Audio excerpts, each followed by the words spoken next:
দিদি বলেছে কর্মশ্রীর মাধ্যমে এখানে কাজ হবে, এখানকার শ্রমিকরা এখানে কাজ করবে। পরিযায়ী শ্রমিকরা বিহারের মানুষরা এখানে আমাদের বাংলায় এসে কাজ করছে, যেমন হরিশ্চন্দ্রপুরে যার যেটা কাজ সেটা কাজ করছে, যেমন মাখনার কাজ করছে বিহারের দারভাঙ্গা, তারা এসে কাজ করছে। আমাদের বাংলার যে আমরা যে বাংলার মানুষ, বাংলার সরকার তাদের উপর তো কোনো অত্যাচার করছে না।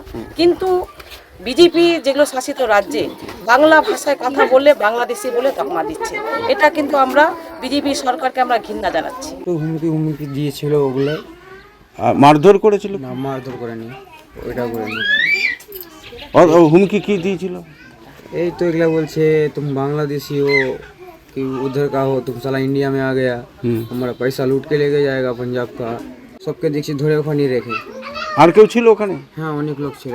মানে যারা ছিল সবাই এই পরিযায়ী শ্রমিক ছিল না অন্য কেউ ছিল? আমাদের মতন সব সিম্পল লোক কাজ কর খায়।